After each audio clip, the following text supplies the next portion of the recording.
नमस्कार साथियों, law supreme के इस प्लेटफॉर्म पे आप सभी का बहुत बहुत स्वागत है। एक बार फिर से उपस्थित हूँ आप सभी के सामने एक नया विषय के साथ।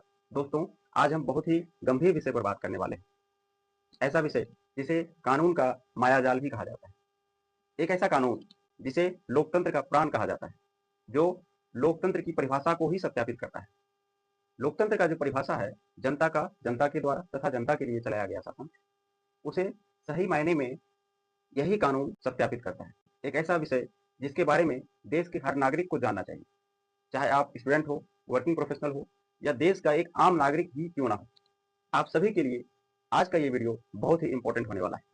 इसलिए रिक्वेस्ट कर रहा हूँ, वीडियो को बिना स्किप किए लास्ट तक जरूर देखना, क्योंकि आज का ये वीडियो आप सभी के लिए बहुत ही ज़्यादा यूजफुल होने वाला है। जी हाँ दोस्तों, हम बात कर रहे हैं ऐसा कानून के बारे में जो अच्छे अच्छों की खड़िया खड़ी कर सकता है। दोस्तों, हमारा देश आज़ाद हो गया था 15 अगस्त 1947 ईस्वी को, और 26 जनवरी 1950 को हमारा देश गणतंत्र भी हो गया था। पर अगर हम आज़ादी की बात करें तो आज़ादी के नाम पे और लोकतंत्र के नाम पे हमारे पास सिर्फ और सिर्फ वोट देने का अधिकार है।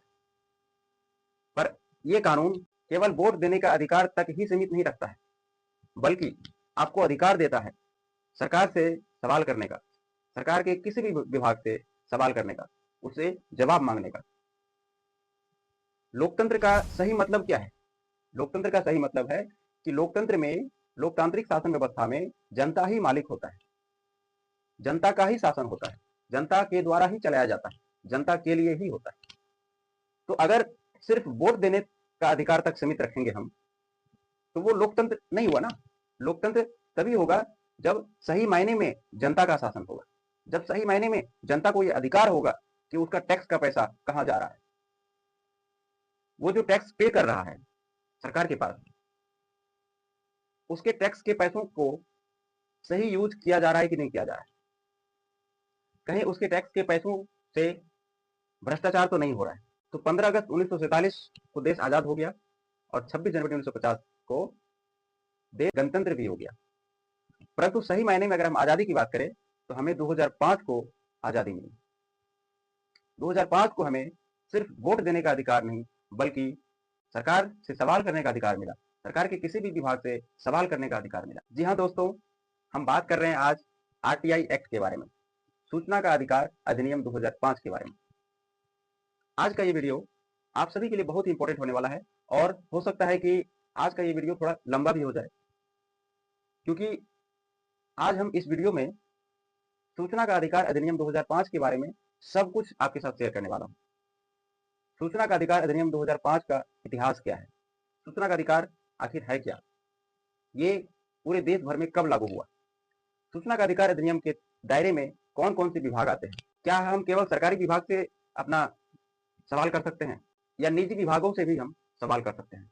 आज का इस वीडियो में सूचना का अधिकार अधिनियम 2005 के बारे में हम सब कुछ आप सभी के सामने शेयर करने वाले हैं। तो वीडियो को स्टार्ट करें उससे पहले, अगर आप इंस्टाग्राम या फेसबुक यूज करते हैं तो वीडियो के डिस्क्रिप्शन में आपको लिंक मिल जाएगा, आप वहां से मेरे साथ कनेक्ट हो सकते हैं, मेरे साथ जुड़ सकते हैं दोनों सोशल मीडिया प्लेटफॉर्म पर। तो चलिए बिना टाइम वेस्ट किए, बिना इधर उधर की बातें किए आज का वीडियो स्टार्ट करते हैं। सबसे पहले हम बात कर रहे हैं आरटीआई एक्ट का इतिहास क्या है, सूचना का अधिकार अधिनियम जो है उसका इतिहास क्या है। 1976 में राजनारायण बनाम उत्तर प्रदेश मामले में उच्चतम न्यायालय ने संविधान के अनुच्छेद 19 में वर्णित सूचना के अधिकार को मौलिक अधिकार घोषित किया। अर्थात सन 1976 में ये जो केस है, केस का नाम जो है ये आप नोट कर लीजिएगा, राजनारायण बनाम उत्तर प्रदेश। इस मामले में सुप्रीम कोर्ट जो है, जो हमारा कॉन्स्टिट्यूशन के अंदर जो आर्टिकल 19 है, उसमें जो राइट टू इन्फॉर्मेशन है, सूचना का अधिकार, उसको कहीं ना कहीं सुप्रीम कोर्ट मौलिक अधिकार घोषित किया, यानी फंडामेंटल राइट घोषित किया। अब हम जानते हैं कि अनुच्छेद 19 क्या कहता है।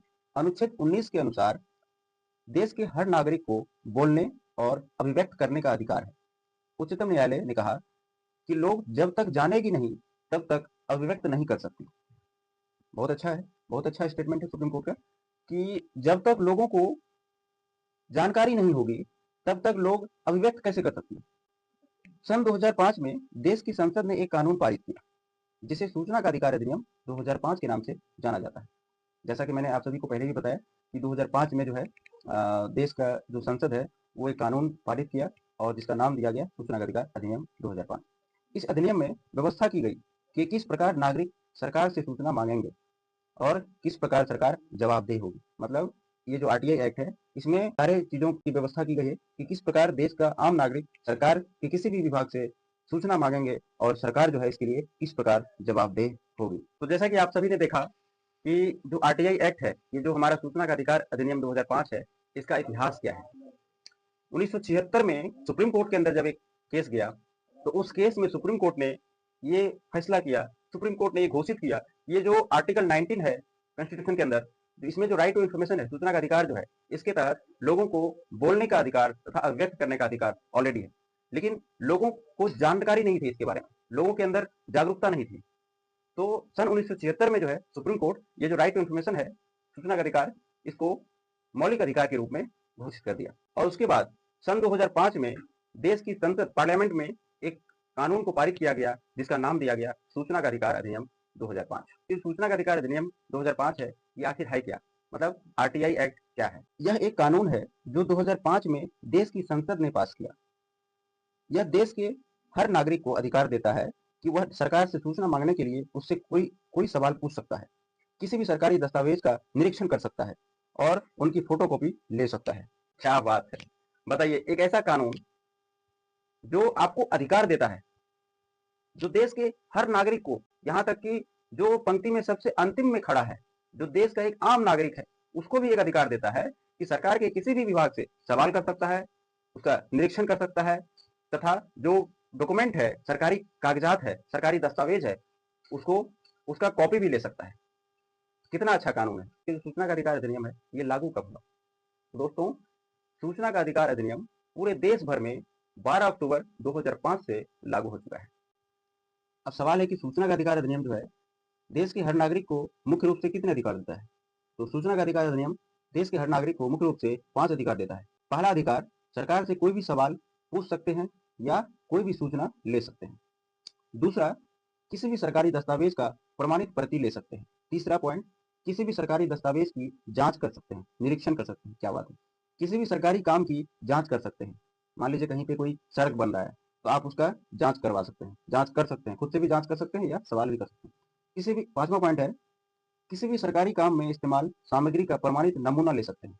मतलब अगर कोई भी सरकारी काम कहीं पे चल रहा है या कहीं पे कोई काम हुआ सरकारी, तो आप उसमें जो यूज किया गया है, जो भी इंस्ट्रूमेंट, जो भी सामग्री यूज किया गया है, उसका बकायदा आप प्रमाणित नमूना भी ले सकते हैं, यानी आप उसका सर्टिफाइड कॉपी यानी नकल भी ले सकते हैं। साथियों, अब हम बात कर रहे हैं कि सूचना का अधिकार अधिनियम जो है, इसके दायरे में कौन कौन से विभाग आते हैं।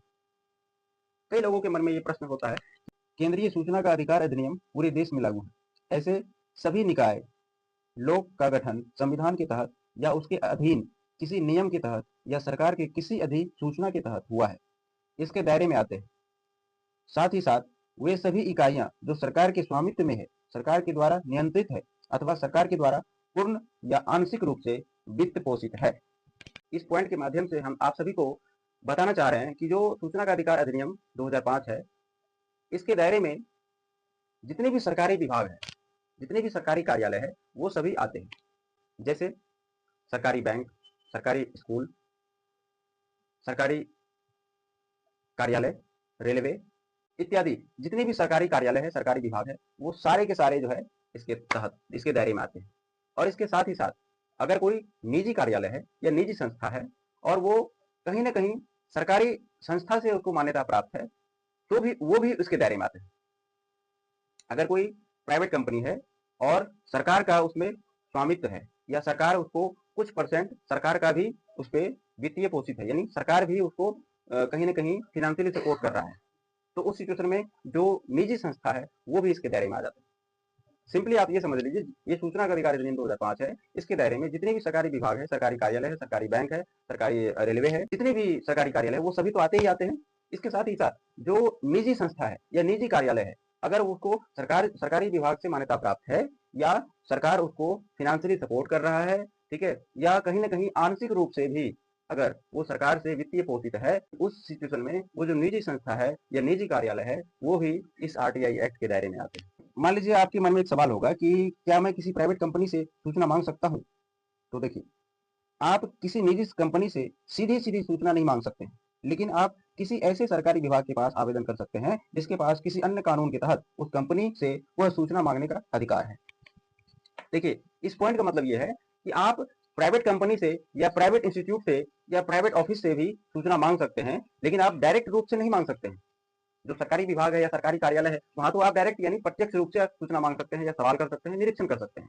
परंतु अगर कोई प्राइवेट कंपनी है, निजी संस्था है, तो उस सिचुएशन में आप उस प्राइवेट कंपनी से डायरेक्ट यानी प्रत्यक्ष रूप से सवाल नहीं कर सकते हैं, प्रत्यक्ष रूप से सूचना नहीं मांग सकते हैं, निरीक्षण नहीं कर सकते हैं। लेकिन जो उस पर्टिकुलर जो प्राइवेट कंपनी है, अगर वो किसी सरकारी विभाग से वो जिस सरकारी विभाग से एफिलिएटेड है, यानी उसको मान्यता प्राप्त है जिस सरकारी विभाग से, आप उस सरकारी विभाग को आवेदन दे सकते हैं। उस सरकारी विभाग को उस पर्टिकुलर प्राइवेट कंपनी से आपको जो भी सूचना लेना है, वो सूचना जो है आप आवेदन सरकारी विभाग को दे सकते हैं, और सरकारी विभाग जो जिस कानून के तहत सरकारी विभाग को उस कंपनी से सूचना मांगना हो, उस कानून के तहत प्राइवेट कंपनी से सरकारी विभाग सूचना मांग के उसके बाद फिर आपको वो दे सकते हैं।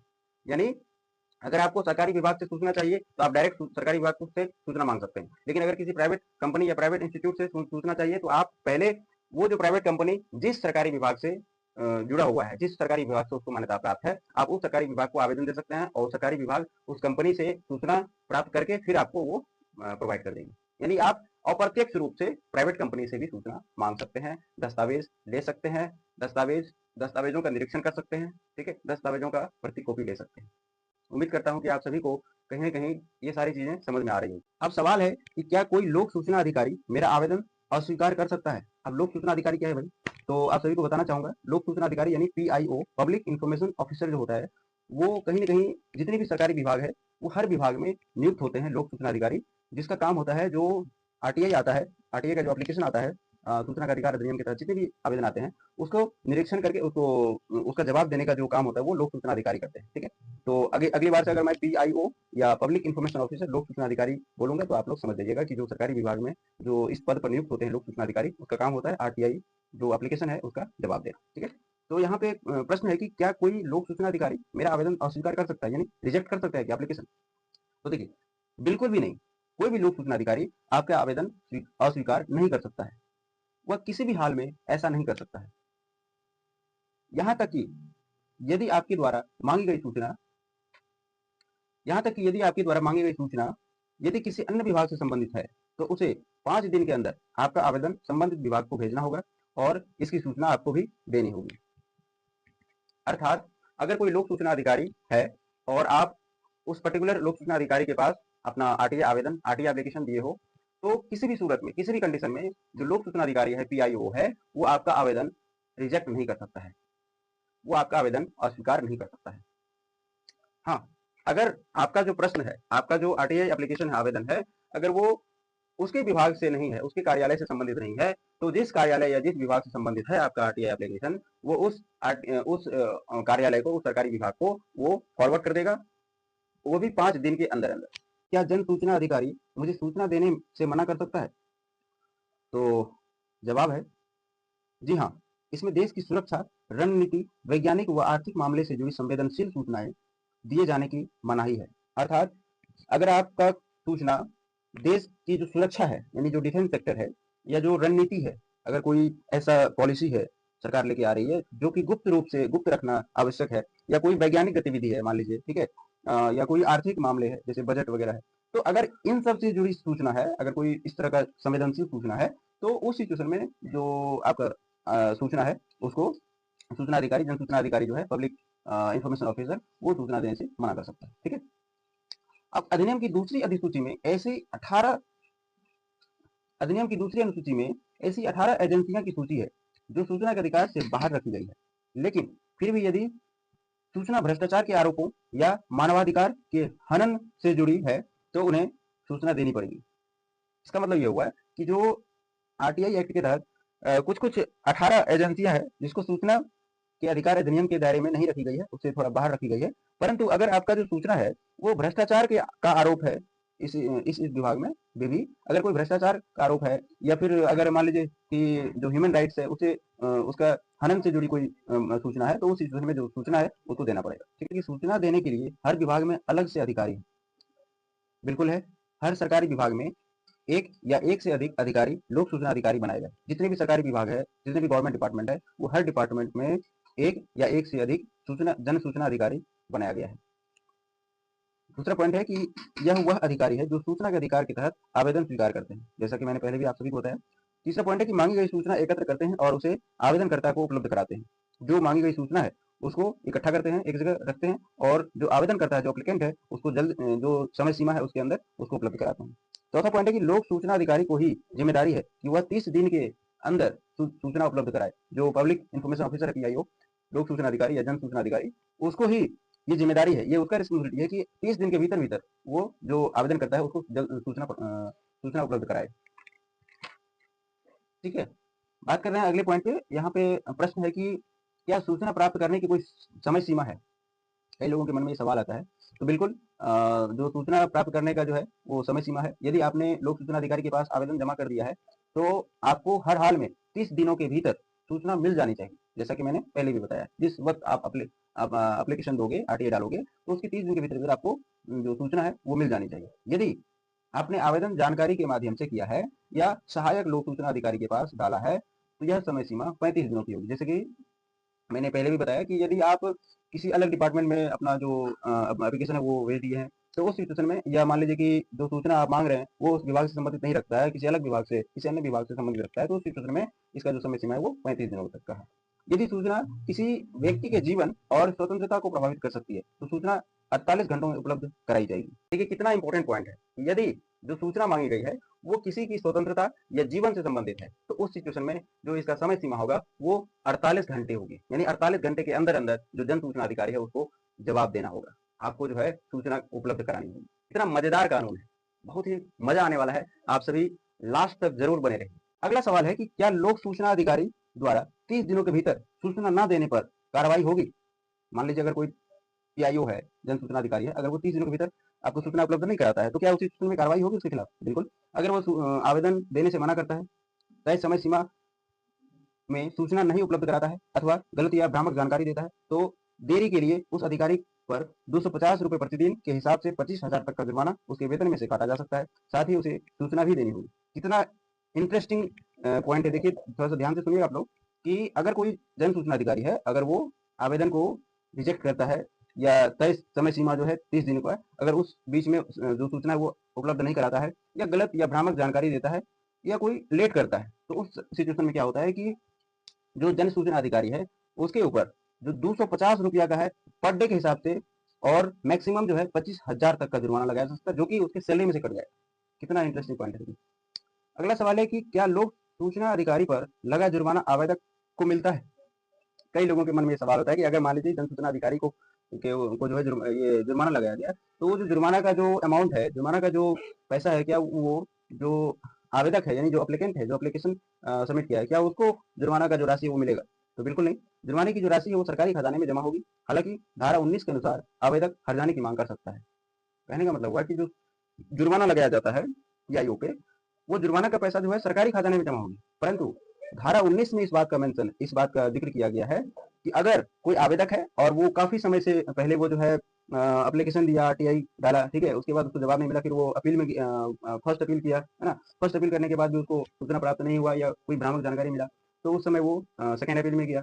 सेकेंड अपील में जाने के बाद भी उसको संतुष्टि नहीं मिला, फिर वो आगे जो है हाईकोर्ट तक चले गया, रिट पिटिशन डाला। तो उस सिचुएशन में क्या है कि अगर इतने सारे जो काम वो किया तो उसका तो बहुत ज्यादा समय भी बर्बाद हुआ और बहुत सारे पैसे भी उसका जो है उसमें लगा होगा। तो उस सिचुएशन में जो धारा 19 है आरटीआई एक्ट का, उसके तहत जो आवेदक है वो हर्जाने की मांग कर सकता है। उसका जितना क्षति हुआ है उसको क्षतिपूर्ति मांग सकता है। अब कई लोगों के मन में ये सवाल आता है कि जो सूचना मांगा गया है, जो आरटीआई एक्ट के तहत जो सूचना हम मांग रहे हैं लोक सूचना अधिकारी से, क्या लोक सूचना अधिकारी सूचना मांगने का कारण पूछ सकता है क्या? जैसे मान लीजिए हम कोई भी सूचना मांग रहे हैं किसी भी सरकारी विभाग से, तो वो सरकारी विभाग का जो पीआईओ होगा, जन सूचना अधिकारी, वो हमसे वो सूचना मांगने का कारण पूछ सकता है क्या कि किस कारण से मैं वो सूचना मांग रहा हूँ? लोक सूचना अधिकारी को अधिकार नहीं है कि वह आपसे सूचना मांगने का कारण पूछे। ये बात कहाँ पे मेंशन है? धारा 6(2) में मेंशन है। जन सूचना अधिकारी है वो आपसे जो सूचना है, सूचना मांगने का कारण नहीं पूछ सकता है, बस उसको सिर्फ आपका जो एड्रेस है सिर्फ वो पूछने का अधिकार है, वही सिर्फ पूछ सकता है, वही सिर्फ मांग सकता है। क्या बीपीएल कार्ड धारक के लिए इस कानून में कोई छूट है? बीपीएल कार्ड धारकों से सूचना मांगने की कोई फीस नहीं है। ये धारा 7(5) में ये बात का मेंशन है कि अगर कोई बीपीएल कार्ड धारक है तो जो आरटीआई डालेगा अगर वो, उसके लिए कोई फीस नहीं है। बस वो बीपीएल कार्ड जो उसका होगा बिलो पॉवर्टी लाइन वाला, गरीबी रेखा से नीचे का जो कार्ड बनता है, वो कार्ड अगर है उसके पास, तो वो कार्ड जो है उसके साथ अटैच करेगा एप्लीकेशन के साथ। तो उस सिचुएशन में जो बीपीएल कार्ड धारक है उसको सूचना मांगने का कोई फीस नहीं ली जाती है। लेकिन अगर कोई बीपीएल कार्ड धारक नहीं है, एपीएल है, ठीक है, तो उस सिचुएशन में जो उसका जो आवेदन का फीस है वो 10 रुपये वो उसको लगेगा। अगला सवाल है कि क्या दस्तावेज की फीस क्या होगी, है ना। जो डॉक्यूमेंट है, मान लीजिए कि हम आवेदन दे दिए, ठीक है, आरटीआई एक्ट के तहत आवेदन डाल दिए, और उस आवेदन के लिए तो हम 10 रुपए का पोस्टल ऑर्डर उसमें लगाए या कुछ भी लगाए, तो 10 रुपए का फीस तो दिए, लेकिन क्या हम जो डॉक्यूमेंट मांग रहे हैं, जो दस्तावेज मांग रहे हैं, सरकारी दस्तावेज, क्या उसका फीस लिया जाएगा? तो दस्तावेजों की प्रति लेने के लिए भी फीस देनी होगी। बिहार और उत्तर प्रदेश सरकार ने यह फीस 2 रुपए प्रति पृष्ठ रखी है, किंतु कुछ राज्यों में यह अधिक भी है। यानी अगर मान लीजिए हम सूचना मांग रहे हैं, तो उसके लिए सूचना मांगने का जो फीस है 10 रुपए, वो तो पे करना होगा। उसके अलावा अगर हम कोई डॉक्यूमेंट मांग रहे हैं, तो बिहार और उत्तर प्रदेश राज्य में राज्य सरकार ये निर्धारित किए हैं कि जो डॉक्यूमेंट है उसका प्रति पृष्ठ जो है वो 2 रुपए लिया जाएगा। लेकिन कुछ कुछ राज्यों में इसका 5 रुपए भी है, ज्यादा भी है। अगर सूचना तय सीमा में नहीं उपलब्ध कराई गई है तो सूचना मुफ्त दी जाएगी। ये धारा 7(6) में इस बात का मेंशन। यानी ये भी बहुत ही इंपॉर्टेंट पॉइंट है दोस्तों। अगर कोई बीपीएल कार्ड धारक है तो उसको तो मुफ्त में सूचना मिलेगा, लेकिन अगर कोई एपीएल है और वो जो सूचना अधिकार अधिनियम के तहत आवेदन डाला है, अगर उसको तय समय सीमा के अंदर सूचना उपलब्ध नहीं कराया जाता है, तो उस सिचुएशन में जो सूचना है वो उसको मुफ्त में दी जाएगी। यानी जो उसका 10 रुपए का फीस है वो उसको रिटर्न किया जाएगा, वापस किया जाएगा। ये बात कहाँ पे मेंशन है? तो धारा 7(6) में। अगला सवाल है कि क्या आवेदन लेने से इनकार करने अथवा परेशान करने पर क्या करें? अगर मान लीजिए आपने आवेदन डाला है और आप जो जन सूचना अधिकारी है वो आपका आवेदन लेने से इनकार कर रहे हैं या आपको परेशान कर रहे हैं, किसी अन्य तरह से टॉर्चर कर रहे हैं, तो उस स्थिति में जो है क्या करना चाहिए? तो इसका जवाब है कि लोक सूचना अधिकारी यदि आवेदन देने से इनकार करता है अथवा परेशान करता है तो उसकी शिकायत सीधे सूचना आयोग से की जा सकती है। ये बात कहाँ पे मेंशन है? धारा 18 में। मजेदार बात है, जो आरटीआई एक्ट का धारा 18 पढ़ोगे तो उसमें आपको पता चलेगा, उसमें ये बात मेंशन है कि अगर कोई पीआईओ यानी पब्लिक इंफॉर्मेशन ऑफिसर जो है, जन सूचना अधिकारी, आपको किसी भी तरह से अगर परेशान करता है, ठीक है, सूचना देने से मना कर, आवेदन लेने से इनकार करता है या किसी भी प्रकार से आपको परेशान करता है, तो उस सिचुएशन में जो आपका राज्य सूचना आयोग है, आप डायरेक्ट उसके पास शिकायत कर सकते हैं। आरटीआई का जो है ये इसका जो प्रक्रिया है, जो प्रोसीजर है, वो तो आपको मैं विस्तार से आगे बताने वाला हूँ, लेकिन इस एक जो है चार्ट के माध्यम से मैं आपको बता रहा हूँ कि जो आरटीआई है इसका प्रक्रिया जो है किस तरह से आपको इसका प्रोसेस करना चाहिए। तो सबसे पहले देखिए, सबसे पहला पॉइंट है कि आपको समस्या को पहचानना है। यानी जो भी समस्या आपके साथ हुआ, ठीक है, आपके साथ कोई भी प्रॉब्लम हो, उसको पहले पहचानिए कि आपको साथ समस्या क्या है और आपके पास, आपके दिमाग में, आपके मन में क्या सवाल है, इसको पहले पहचानना होगा। ठीक है, जैसे मान लीजिए कि आपके मन में कोई भी सवाल आया, ठीक है, और कोई भी विभाग का कोई भी विभाग है और उस विभाग से आपको ये समस्या हुआ, तो वो समस्या के बाद आपको एक स्पष्ट रूप से आपका जो सूचना है, जो आप सूचना मांगना चाह रहे हैं, उसको आपको तैयार करना पड़ेगा, यानी समस्या को पहचानना पड़ेगा। दूसरा पॉइंट है कि आपको उसके बाद आवेदन लिखना होगा, एप्लीकेशन तैयार करना होगा। तीसरा पॉइंट है कि उसके बाद आपको लोक सूचना अधिकारी को भेजना होगा, जैसा कि मैंने पहले बताया कि आरटीआई आपको आवेदन के साथ भेजना होगा। चौथा पॉइंट है कि जवाब का इंतजार करना होगा, 30 दिन का समय रहता है, 30 दिन आपको इंतजार करना पड़ेगा। पांचवा पॉइंट है कि प्रथम अपील, अगर 30 दिन के भीतर जवाब नहीं आता है तो उसके बाद आप प्रथम अपील में जा सकते हैं। अगर जवाब नहीं मिलता है या आधा अधूरा जवाब मिलता है, ठीक है, तो तय समय सीमा के उपरांत जो है आप जा सकते हैं प्रथम अपील में। और इसके बाद भी आगे का है, जैसे अगर प्रथम अपील से भी आप संतुष्ट नहीं है तो आप द्वितीय अपील में जा सकते हैं, जो कि राज्य सूचना आयोग या केंद्र सूचना आयोग के पास आप जा सकते हैं या शिकायत कर सकते हैं। उसके बाद भी आगे का प्रोसेस है कि आप हाईकोर्ट भी जा सकते हैं रिट पिटीशन के माध्यम से, जो कि आर्टिकल 226 जो कॉन्स्टिट्यूशन का है आपको अधिकार देता है। अगला सवाल है कि क्या इसके लिए कोई शुल्क भी लगेगा? ये बात तो पहले बता दी आपको, लेकिन हम आपको विस्तार से बता रहे हैं कि इसके लिए शुल्क ये निम्नलिखित है, जैसे कि आवेदन शुल्क आपको 10 रुपये देना होगा, ठीक है। और दूसरा पॉइंट है कि सूचना देने का खर्च 2 रुपये प्रति पृष्ठ, पहले हम लोग इसके बारे में बात कर चुके हैं। तीसरा पॉइंट है कि दस्तावेजों की जांच करने का शुल्क, जांच के पहले घंटे का कोई शुल्क नहीं, पर उसके बाद हर 15 मिनट का 5 रुपये शुल्क देना होगा। देखिए, सूचना के अधिकार अधिनियम के तहत जो शुल्क का निर्धारण किया गया है वो क्या है कि सूचना मांगने का शुल्क है 10 रुपये, ठीक है। और अगर आप कोई दस्तावेज मांग रहे हैं, सरकारी दस्तावेज, तो उसका प्रति पृष्ठ जो है 2 रुपये आपको लगेगा। और तीसरा पॉइंट है कि अगर आप किसी भी सरकारी कार्यालय का निरीक्षण करना चाहते हैं या सरकारी दस्तावेज का निरीक्षण करना चाहते हैं कार्यालय में जाकर, तो उस सिचुएशन में क्या है कि अब ऐसा थोड़ी है कि मान लीजिए आप किसी भी आम आदमी को ये अधिकार दिया गया है, तो कोई भी आम आदमी किसी भी सरकारी कार्यालय में जाके अब 2 दिन या 5 दिन या 10 दिन तक ऐसे ही मतलब निरीक्षण कर रहा है, जांच कर रहा है, ऐसा थोड़ी होगा। अगर कोई आम आदमी निरीक्षण करने के लिए जा रहा है किसी भी सरकारी कार्यालय में, तो उस सिचुएशन में क्या है कि पहला घंटा जो है यानी 1 घंटा आपको फ्री होगा, यानी 1 घंटा के लिए कोई चार्ज, कोई फीस नहीं लिया जाएगा। लेकिन अगर आप 1 घंटा से ज़्यादा समय देते हैं निरीक्षण करने का, तो आपका प्रति 15 मिनट का जो है 5 रुपये लगेगा। यानी सिंपली आप ये समझ लीजिए कि 20 रुपये प्रति घंटा के हिसाब से लगेगा। ये जो शुल्क हम जमा करेंगे, जो आवेदन शुल्क है या दस्तावेजों का जो 2 रुपये प्रति पृष्ठ का शुल्क है, तो ये शुल्क किस प्रकार से हम जमा करेंगे, इसका क्या-क्या प्रकार हो सकता है? तो देखिए, सबसे आसान तो मैं आपको बताना चाहूँगा कि पोस्टल ऑर्डर, जैसे हम लोग अगर मैं खुद अपनी बात करूँ, अगर मैं आरटीआई डालता हूँ तो पोस्टल ऑर्डर के माध्यम से ही शुल्क का भुगतान करता हूँ। परंतु इसके बहुत सारे प्रकार हो सकते हैं, जैसा कि पहला पॉइंट है कि नकद जमा कर सकते हैं और उसका जो रसीद होता है वो आप ले सकते हैं। दूसरा पॉइंट है कि आप डीडी बना के डिमांड ड्राफ्ट के थ्रू जो है इसका शुल्क जमा कर सकते हैं। तीसरा पॉइंट है भारतीय पोस्टल ऑर्डर, जिसके बारे में हम बात कर रहे थे। जो पोस्टल ऑर्डर होता है, इस तरह का जो है ये पोस्टल ऑर्डर होता है। अब चौथा पॉइंट है कि मनी ऑर्डर से अब कुछ-कुछ राज्यों में जो है मनी ऑर्डर का भी सुविधा उपलब्ध है, तो मनी ऑर्डर से भी आप अपना शुल्क का भुगतान कर सकते हैं। पाँचवां पॉइंट है कि बैंकर्स चेक, यानी आप बैंक में जाके चेक के थ्रू भी इसका भुगतान कर सकते हैं।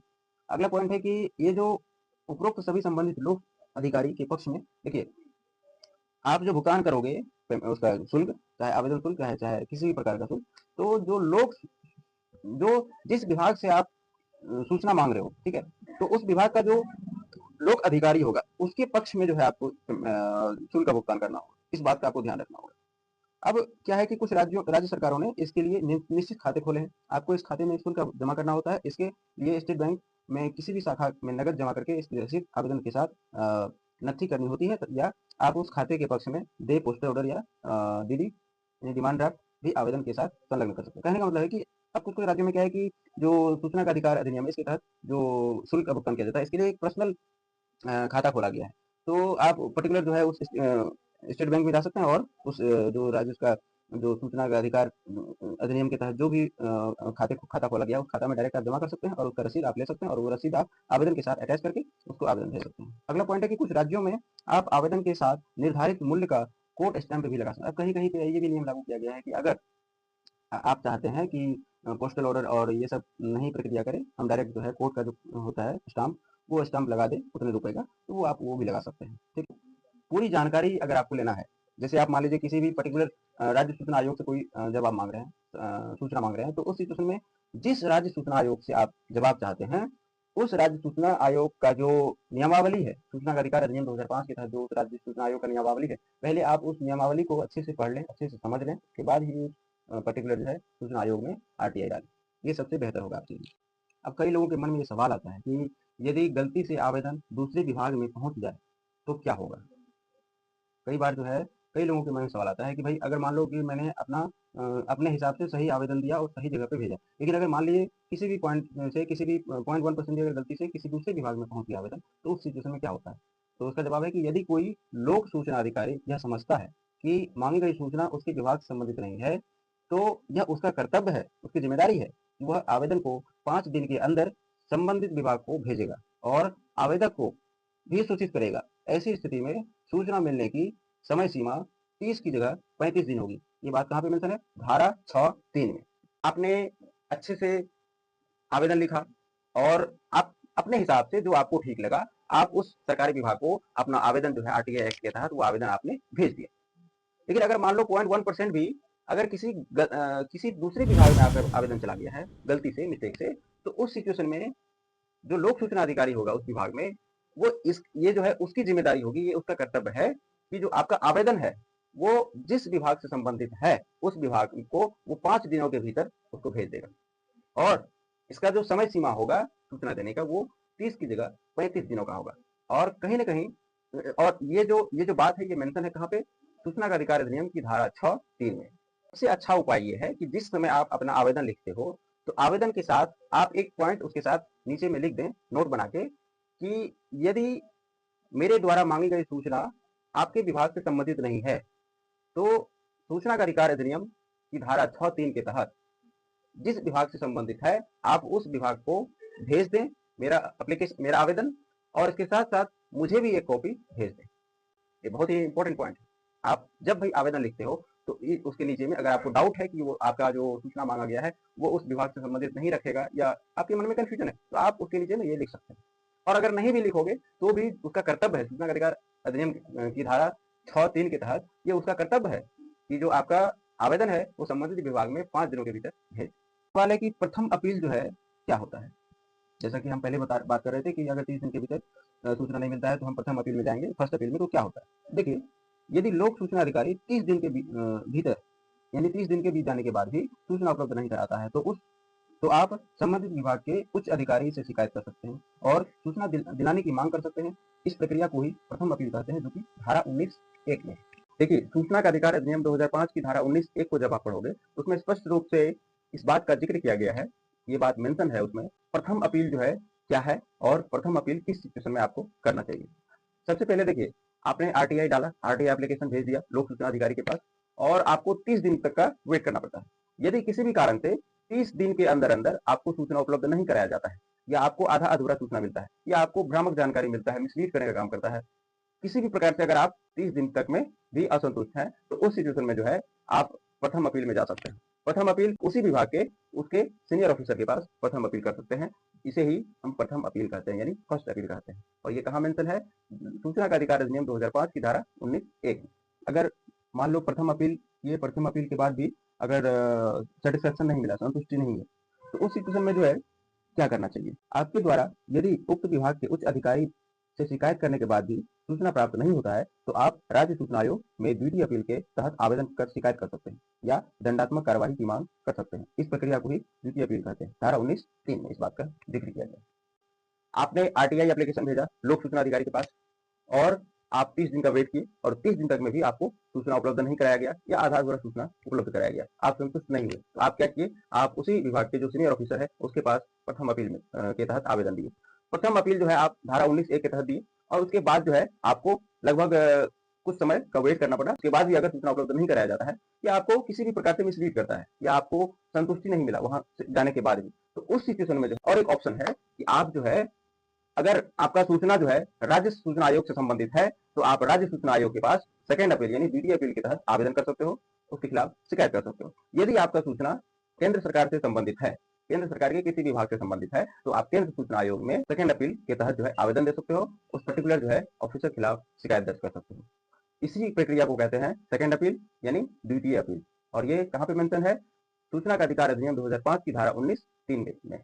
सवाल है कि भाई द्वितीय अपील कब करेंगे। जैसे कि हम पहले भी डिस्कस कर चुके हैं कि अगर 30 दिन के भीतर जवाब नहीं आता है तो हम प्रथम अपील में जाते हैं। प्रथम अपील करने के बाद भी कितना समय वेट करना पड़ेगा, तो द्वितीय अपील जो है करेंगे हम राज्य सूचना आयोग के पास या केंद्र सूचना आयोग के पास।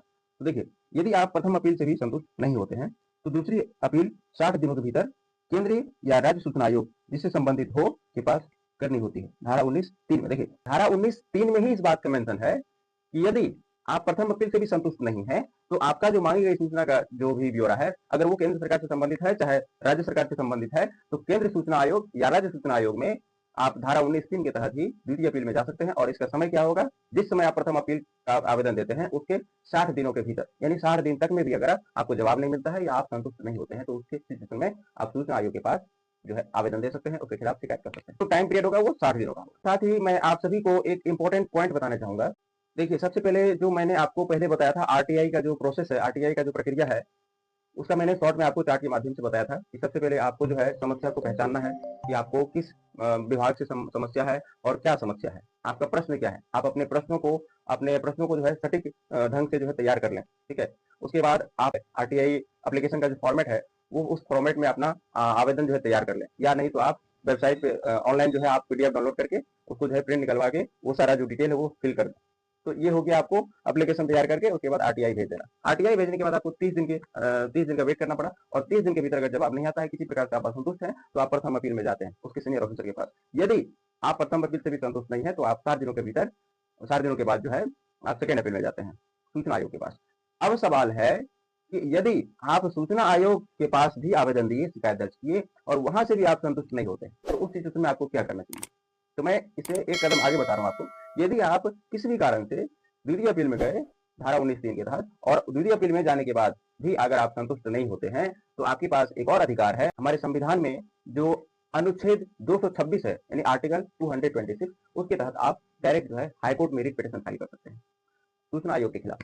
तो ये हो गया पूरी तरह से पूरा प्रक्रिया जो है मैंने शॉर्ट में आपको बताया। तो इसके साथ-साथ मैं आप सभी को एक और इम्पोर्टेंट पॉइंट बताना चाहूँगा। आपके पास और एक ऑप्शन है, जैसे मान लो कि आपने जो है आरटीआई एप्लीकेशन भेजा लोक सूचना अधिकारी के पास और आपको जो है 30 दिन के भीतर जानकारी नहीं मिला या आधा-अधूरा जानकारी मिला, भ्रामक जानकारी मिला या आपको मिसलीड करने का काम किया या आपसे अनावश्यक राशि माँगा गया, तो उस सिचुएशन में जो है आपके पास एक और हथियार है। सूचना का अधिकार अधिनियम 2005 की धारा 18 के तहत आप जो है डायरेक्ट उसके खिलाफ शिकायत कर सकते हो सूचना आयोग में। यदि आपने आरटीआई डाला और आरटीआई डालने के बाद आप जो है किसी भी प्रकार से आपसे अनावश्यक राशि मांगा गया लोक सूचना अधिकारी के द्वारा या आपको भ्रामक जानकारी दिया गया, तो उस सिचुएशन में आप प्रथम अपील नहीं बल्कि आप डायरेक्ट जो है सूचना आयोग के पास यानी केंद्र सूचना आयोग या राज्य सूचना आयोग के पास जो है शिकायत दर्ज कर सकते हो धारा 18 के तहत। आरटीआई का जो है पूरी प्रक्रिया शॉर्ट में आपको बता दिया। अब कई लोगों के मन में सवाल आता है और कई लोग मेरे से सवाल भी करते हैं कि भाई जो आरटीआई एप्लीकेशन भेजना है वो किस तरीके से भेजना होगा, भेजना जो है अच्छा होगा, ऑफलाइन भेजना अच्छा होगा या ऑनलाइन आरटीआई डालना अच्छा रहेगा। तो मैं आपको इस वीडियो में ऑफलाइन और ऑनलाइन दोनों माध्यम से आपको स्टेप बाय स्टेप बताने वाला हूँ। सबसे पहले ऑफलाइन तो आपको हम एक लॉन्ग प्रोसेस में ये सारी प्रक्रिया बता दी, लेकिन आपको हम सारी चीजें जो है स्टेप बाय स्टेप बताने जा रहा हूँ फिर से कि ऑफलाइन आरटीआई अगर आप डालना चाहते हैं तो आपको किस प्रकार से तैयार रहना है और क्या क्या करना है। देखिए, सबसे पहले तो जैसा कि मैंने पहले भी डिस्कस किया कि आपको डिसाइड करना है, आपको समस्या को पहचानना है कि आपको सरकार के किस विभाग से समस्या है और क्या समस्या है। पहले उसको पहचान लीजिए, अपना जो प्रश्न है आपका उसको तैयार कर लीजिए, सटीक तरीके से सटीक ढंग में तैयार कर लीजिए। वो तैयार करने के बाद आरटीआई फॉर्म जो है पीडीएफ में डाउनलोड करके उसको प्रिंट निकाल के वो सारा फॉर्म जो है आरटीआई का फॉर्म उसको अच्छे से आप भर ले, फिल कर ले। उसमें जो आप इस सूचना अधिकारी को भेज रहे हो वहाँ सारा चीज जो है फिल कर देना है। आपको अपना नाम, अपना एड्रेस, आप जो मांग रहे हो जो सूचना पर्टिकुलर विभाग से, तो वो मांगी गई सूचना का जो ब्यौरा आपको लिखना है वो सटीक ढंग में लिखना है ताकि सामने वाले को समझ में आ जाए कि आप क्या सूचना मांगना चाह रहे हैं, आपको कौन सा सूचना चाहिए। तो अगर आपका प्रश्न सटीक रहेगा तो आवेदन रिजेक्ट होने का संभावना बहुत कम रहेगा। तो ये इस तरीके से अच्छे से फॉर्म को फिलअप कर लें और उसके बाद अगर आप बीपीएल परिवार से हैं, आपके पास बीपीएल कार्ड होगा, आप उसमें जो है मेंशन कर दें कि आप बीपीएल कार्ड से हो और सारा चीज जो है प्रोसेस फॉर्म को अच्छे से तैयार करके और बीपीएल कार्ड है तो आपको 10 रुपए का जो फीस है आवेदन की वो आपको नहीं देना है और आप बस पोस्ट ऑफिस में जाके लिफाफा में उसको एप्लीकेशन को डाल के और स्पीड पोस्ट या रजिस्ट्री के माध्यम से आप अपना आवेदन भेज सकते हो संबंधित लोक सूचना अधिकारी के पास। उसके बाद आपको 30 दिन का वेट करना पड़ेगा। अगर आप एपीएल फैमिली से बिलोंग करते हो, एपीएल कैंडिडेट हो, तो आपको जो है उसी तरह से फॉर्म का प्रारूप जो है डाउनलोड कर लेना है और उसको प्रिंट निकाल लेना है या आप अगर खुद से लिखना चाहते हैं तो खुद से आवेदन तैयार कर सकते हैं। आपको सही सही ढंग से अच्छे से फॉर्म को फिल कर लेना है। उसमें सबसे ज्यादा जो इंपॉर्टेंट है वो मैं बता रहा हूँ, आपका आवेदक का नाम और आवेदक का पूरा एड्रेस और मांग गई सूचना का ब्यौरा और संबंधित लोक सूचना अधिकारी का जो विभाग है वो विभाग कार्यालय का नाम, ये सारा चीज जो है बहुत ही इंपॉर्टेंट है। आपको अगर ये सारी चीजें सटीक तरीके से अच्छे से आप उसमें फिल किए हो तो आपका फॉर्म रिजेक्ट होने का संभावना बहुत कम रहता है। उसके बाद अगर आप एपीएल फैमिली से हो तो आप जो है पोस्ट ऑफिस से 10 रुपए का पोस्टल ऑर्डर ले सकते हो और पोस्टल ऑर्डर लेने के बाद पोस्टल ऑर्डर का प्रारूप मैंने दिखा दिया है। पोस्टल ऑर्डर उसके साथ जो है अटैच कर देना है, स्पीड पोस्ट के थ्रू या रजिस्ट्री के माध्यम से आपको संबंधित लोक सूचना अधिकारी के पास भेज देना है और उसके बाद आपको सेम प्रोसेस में वेट करना है। उसके बाद आप 30 दिन के भीतर आपको जवाब मिल जाएगा। अगर जवाब नहीं मिलता है तो आप प्रथम अपील में जाओ, फिर 7 दिन के भीतर भी अगर संतोष नहीं है तो सेकंड अपील में जाओ। तो ये तो हो गया प्रक्रिया ऑफलाइन वाला। अब कुछ लोगों के मन में ये समस्या था कि भाई आरटीआई जो है ऑनलाइन अगर हम डालना चाहेंगे तो किस प्रकार से डालेंगे। अगर आपको आरटीआई ऑनलाइन डालना है तो ऑनलाइन आरटीआई डालने का दो प्रोसेस है, दो तरीका है। पहला तरीका ये है कि यदि आपका जो मांगी गई सूचना है वो राज्य सूचना आयोग से संबंधित है तो आप संबंधित राज्य सूचना आयोग का जो ऑफिशियल वेबसाइट है आप उस ऑफिशियल वेबसाइट पे जा सकते हो और आरटीआई जो है संबंधित राज्य सूचना आयोग के किसी भी कार्यालय या किसी भी विभाग को भेज सकते हो। यदि आपका मांगी गई सूचना जो है केंद्र सूचना आयोग से संबंधित है तो उस सिचुएशन में आप जो है अलग ऑफिशियल वेबसाइट है उसका केंद्र सूचना आयोग का, वो उस ऑफिशियल वेबसाइट पे जाके अपना आरटीआई एप्लीकेशन भेज सकते हो। तो मैं आपको यहाँ पे केंद्र सूचना आयोग और राज्य सूचना आयोग दोनों का जो है किस प्रकार से ऑनलाइन भेजना है वो दोनों प्रोसेस मैं आपको इस वीडियो में बताने जा रहा हूँ। स्टेप बाय स्टेप बहुत ही ध्यान से देखिएगा। देखिए, अगर आपको केंद्र सरकार के किसी विभाग या कार्यालय से सूचना चाहिए तो आपको सिंपली गूगल पे सर्च करना है आरटीआई ऑनलाइन। जैसे ही आप आरटीआई ऑनलाइन सर्च करते हो तो आपके सामने इस तरह का इंटरफेस आ जाएगा। जो पहला ऑप्शन आपको दिखेगा आरटीआई ऑनलाइन का, उस पे क्लिक कर देना है। जैसे ही आप उस पे क्लिक करते हो तो आपके सामने इस तरह का इंटरफेस आ जाएगा। यहाँ पे आरटीआई ऑनलाइन का जो होम पेज है वो आपके सामने आ जाएगा और कॉर्नर में आपको दिख रहा होगा सबमिट रिक्वेस्ट का ऑप्शन। उस जो ऑप्शन है सबमिट रिक्वेस्ट का, उस पे क्लिक कर देना है। जैसे ही आप उस ऑप्शन पे क्लिक करते हो तो आपके सामने इस तरह का इंटरफेस आ जाएगा। यहाँ पे आरटीआई का कुछ गाइडलाइंस है, उसको अच्छे से आपको ध्यान से पढ़ लेना है और लास्ट में आपको ऑप्शन दिख रहा होगा टिक करने का, वो टिक कर देना है। उसके बाद फॉर्म इसको सबमिट कर देना है। जैसे आप इसको सबमिट करते हो तो आपके सामने इस तरह का आ जाएगा इंटरफेस, जो कि आरटीआई ऑनलाइन का फॉर्म है। कॉर्नर में आपको दिख रहा होगा सर्च का ऑप्शन, यहाँ पे आप सर्च कर सकते हो कि जिस भी संबंधित विभाग को आप भेजना चाह रहे हो, या नहीं तो आप यहाँ से सेलेक्ट भी कर सकते हो। यहाँ पे बहुत सारे केंद्र सरकार के विभाग हैं, यहाँ पे कोई भी आप एक सेलेक्ट कर सकते हो जिस भी विभाग को आपको भेजना है। उसके बाद आपको जो कार्यालय है वो भी सिलेक्ट कर सकते हो जिस भी कार्यालय को आपको भेजना है। उसके बाद आपका कुछ डिटेल पूछा जाएगा, जैसे कि आपका नाम, आपका mobile number, email ID, address, ये सारी डिटेल आपको अच्छे से फिल कर देना है। उसके बाद आपके सामने यहाँ पे ऑप्शन आएगा, अगर आप बीपीएल कैटेगरी से हो या नहीं। अगर आप बीपीएल कैटेगरी से हो तो आपको यस सेलेक्ट करना है, यदि आप बीपीएल कैटेगरी से नहीं हो तो आपको नो सेलेक्ट करना है। यदि आप यस सेलेक्ट करते हो तो आपको बीपीएल कार्ड अपलोड करना पड़ेगा पीडीएफ फॉर्मेट में। यदि आप नो सेलेक्ट करते हो तो आपको 10 रुपये का जो एप्लीकेशन फ़ी है वो पे करना होगा। उसके बाद आपको यहाँ पे दिख रहा है एक बड़ा सा बॉक्स टाइप का दिख रहा होगा, यहाँ पे आपको मांगी गई सूचना का जो ब्यौरा है, जो आपका प्रश्न है, जो आप सूचना चाहते हो, वो अच्छे से यहाँ पे फिल कर देना है। उसके बाद आपको यहाँ पे सपोर्टिंग डॉक्यूमेंट, अगर कुछ डॉक्यूमेंट अपलोड करना चाहते हैं तो वो यहाँ पे अपलोड कर सकते हैं। उसके बाद कैप्चा कोड डाल के यहाँ पे फॉर्म को सबमिट कर सकते हैं। ये हो गया आरटीआई ऑनलाइन। और अगर आप किसी राज्य के किसी कार्यालय या विभाग से सूचना चाहते हैं तो आपको सिंपली गूगल पे सर्च करना है आरटीआई और स्टेट का नाम। जैसे कि यहाँ मैंने सर्च किया है आरटीआई बिहार, तो आरटीआई बिहार सर्च करने के बाद जो पहला ऑप्शन आया है उस पे क्लिक कर देना है। उस पे क्लिक करने के बाद आपके सामने इस तरह का इंटरफेस आ जाएगा। यहाँ पे आपको 4 ऑप्शन दिखेगा। पहला ऑप्शन दिखेगा सबमिट रिक्वेस्ट का, दूसरा ऑप्शन दिखेगा फर्स्ट अपील का, तीसरा ऑप्शन दिखेगा आपको सेकंड अपील का, और चौथा ऑप्शन दिखेगा आपको जो स्टेटस है आपका एप्लीकेशन का वो चेक करने का। यहाँ पे मैं सिंपली पहला ऑप्शन पे क्लिक कर रहा हूँ। पहला ऑप्शन पे क्लिक करने के बाद आपके सामने इस तरह का इंटरफेस आ जाएगा। यहाँ पे आरटीआई का जो फॉर्म है वो सारे आ जाएगा आपके सामने। यहाँ पे सारा डिटेल आपको फिल करना है, जैसे कि आपका नाम, address, email ID, mobile number. आपको यहाँ पे भी सिलेक्ट करने का ऑप्शन आएगा, बीपीएल हो या एपीएल। अगर आप बीपीएल हो तो आप यस सेलेक्ट कर सकते हो और बीपीएल कार्ड अपलोड कर सकते हो। अगर आप एपीएल हो तो आपको 10 रुपये का जो है यहाँ भी फीस पे करना होगा, एप्लीकेशन फ़ी। उसके बाद यहाँ पे आपको जो सूचना मांग रहे हो वो सूचना अच्छे से यहाँ पे फिल कर देना है। उसके बाद आपको फॉर्म को अच्छे से सबमिट कर देना है। सबमिट करने के बाद आप मैंने ऑफलाइन की पूरी प्रक्रिया, उसके साथ ही साथ जो ऑनलाइन आरटीआई भेजना है, इसकी भी पूरी प्रक्रिया आप सभी के साथ डिस्कस कर लिया। आपने थंबनेल में भी देख लिया होगा। मेरा ये मकसद था कि आप सभी को बस एक वीडियो के माध्यम से आरटीआई के बारे में सब कुछ जो है स्टेप बाय स्टेप बताया जाए। ये पर्टिकुलर सेशन है, ये बहुत ही इंपॉर्टेंट सेशन है। जैसा कि मैंने पहले भी आप सभी को बताया, ये जो आरटीआई एक्ट है, ये कहीं ना कहीं लोकतंत्र का प्राण माना जाता है, लोकतांत्रिक शासन व्यवस्था के लिए संजीवनी का काम करता है। और ये ऐसा कानून है जो देश के सभी नागरिकों को समान अधिकार देता है, किसी भी प्रकार का भेदभाव नहीं करता है। जाति के आधार पे, धर्म के आधार पे, रंग के आधार पे, लिंग के आधार पे, किसी भी प्रकार से यहाँ पे कोई भेदभाव नहीं। आरटीआई एक्ट के तहत, जो सूचना का अधिकार अधिनियम है, इसके तहत देश के सभी नागरिकों को समान अधिकार है। और सभी नागरिक, यहाँ तक कि जो आम नागरिक है, उसे भी ये कानून खास बनाता है, आम नागरिक को भी खास बनाता है। इसलिए ये जो सेशन है ये बहुत ही इंपॉर्टेंट है। और मेरे ख्याल में, मुझे ऐसा लगता है, ये जो सूचना का अधिकार जो कानून है हमारा, ये कहीं ना कहीं देश के हर नागरिक को जानना चाहिए। हर नागरिक को इस बात की जानकारी होना चाहिए। जानकारी का बहुत ज़्यादा अभाव है। आज भी जब मैं रूरल एरिया में जाता हूँ या कभी-कभी अर्बन एरिया में भी जाता हूँ, कई ग्राउंड लेवल पे जाता हूँ, पब्लिक से मिलता हूँ, तो रियलाइज़ होता है कि देश में लगभग समझिए कि 65% लोगों को कानून के बारे में जानकारी नहीं है। संविधान में जो अधिकार है, या जो आरटीआई एक्ट है, सूचना का अधिकार अधिनियम 2005 है, इन सभी के बारे में कई लोगों को जानकारी नहीं है। और कई हमारे जो फ्रेंड सर्कल में बहुत सारे ऐसे हमारे मित्र हैं जो आरटीआई एक्टिविस्ट हैं, यानी कार्यकर्ता हैं आरटीआई के, तो उन सभी से जब मिलता हूँ तो ये पता चलता है कि ये जो आरटीआई है, ये कहीं ना कहीं अपने आप में एक जंग है, यानी एक युद्ध है। अगर आपको जंग को जीतना है, युद्ध को जीतना है, तो आपको उस जंग का जो रणनीति है, जो हथियार है, तलवार है, वो आपको मजबूत रखना पड़ेगा।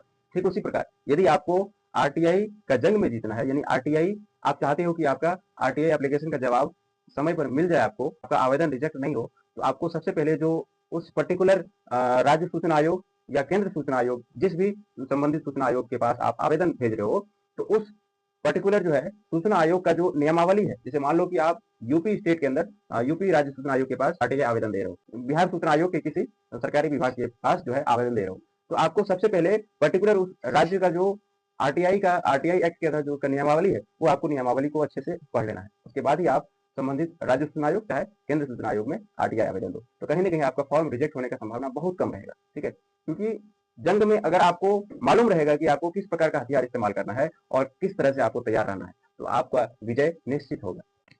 दोस्तों, मैंने एक ही वीडियो में आप सभी के सामने सारी चीजें डिस्कस किया है और मैंने अपने तरफ से कोई भी कसर नहीं छोड़ी है।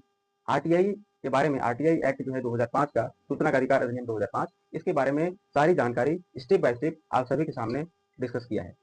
और इसके साथ ही साथ जो उसका प्रक्रिया है, ऑफलाइन प्रक्रिया आवेदन भेजने का, ऑनलाइन प्रक्रिया एप्लीकेशन सबमिट करने का, आपको सारी चीजें जो है स्टेप बाय स्टेप मैंने इस वीडियो में बताने की कोशिश किया है। उम्मीद करता हूं कि आप सभी को इस वीडियो के माध्यम से आरटीआई के बारे में सारी चीजें समझ में आ गई होंगी। यदि आपके मन में किसी भी प्रकार का डाउट या किसी भी प्रकार का प्रश्न रह जाता है, तो आप कमेंट बॉक्स में अपना प्रश्न रख सकते हैं, मैं उसका जवाब देने का पूरा कोशिश करूंगा।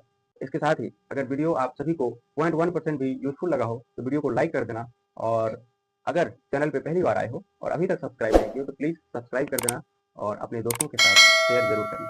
दोस्तों, मैं आप सभी को लाइक करने, सब्सक्राइब करने या शेयर करने क्यों बोलता हूँ, उसके पीछे का रीजन देखिए। तो आप सभी को भी पता होगा कि एक वीडियो बनाने में कितना ज्यादा मेहनत लगता है।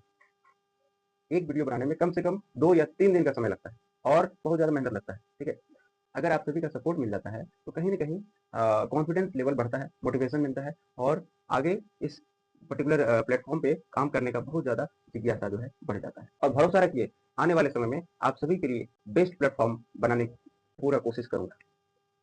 इसीलिए आप सभी से रिक्वेस्ट है कि ज़्यादा से ज़्यादा संख्या में सपोर्ट करें। तो आप सभी को मैं एक इम्पोर्टेंट सूचना देने जा रहा हूँ। जैसा कि आप सभी को भी पता होगा कि बैचलर लाइफ होता है वो कितना मुश्किल होता है। स्टडी मटेरियल परचेज करना, लाइफ साइकिल है उसको सर्वाइव करना, है ना? तो ये सारी चीज़ें बहुत ही ज़्यादा टफ हो जाता है।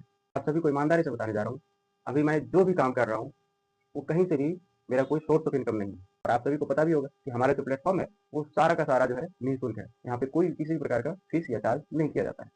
इनफैक्ट मैं अपने फैमिली से, अपने पेरेंट्स से जो है इसमें लेकर इसमें इन्वेस्ट कर रहा हूँ। जैसे कि बहुत सारे रिसोर्सेस जो है लेना पड़ता है, वो सारे रिसोर्सेस अपने पेरेंट्स से, अपने घर से, फैमिली वालों से लेके इसमें इन्वेस्ट कर रहा हूँ। इसीलिए कभी-कभी बहुत ज़्यादा प्रॉब्लम हो जाता है, कभी-कभी बहुत ज़्यादा लो फील होने लगता है, फाइनेंशियली वीक हो जाता हूँ कभी-कभी, है ना? इनफैक्ट कभी-कभी जो मोबाइल मोबाइल का रिचार्ज होता है, वो कराने के लिए भी सोचना पड़ता है। आप सभी से एक बस विनती करने जा रहा हूँ, आपका स्क्रीन पे जो नंबर आप सभी को दिख रहा होगा, वो मेरा फ़ोन पे और गूगल पे दोनों नंबर वही है। आप कहीं से भी अगर करते हो, तो वही उसी नंबर के थ्रू आप कर सकते हो। यदि आप लोग कुछ सपोर्ट करना चाहते हैं, फाइनेंशियली हेल्प करना चाहते हैं अपने भाई को, तो आप अपनी मर्ज़ी से, मैं आपको ये नहीं कह रहा हूँ कि आप मेरी मर्ज़ी से, या मैं आपको बोल रहा हूँ कि आप मुझे कुछ सपोर्ट करो, ऐसा कुछ नहीं है। अगर आपका स्वेच्छा हो, अगर आपकी मर्ज़ी हो, आप जितना भी करना चाहते हैं, जितना आप सक्षम है करने के लिए सपोर्ट, 10, 20, 50, 100, 500, आपको जितना इच्छा हो, आप उतना जो है उस पर्टिकुलर फ़ोन पे या गूगल पे के माध्यम से आप मुझे सपोर्ट कर सकते हैं। इससे क्या होगा, कहीं न कहीं कुछ फ़ाइनेंशियली सपोर्ट हो जाएगा, तो मैं जो भी कुछ करने जा रहा हूँ आप सभी के लिए, उसमें कहीं न कहीं अच्छा सहयोग मिलेगा। उम्मीद करता हूँ कि आप सभी को मेरी बातें समझ में आ गई होगी। मिलते हैं अगले वीडियो में, तब तक के लिए अपना और अपने परिवार का ख्याल रखें। Thank you so much.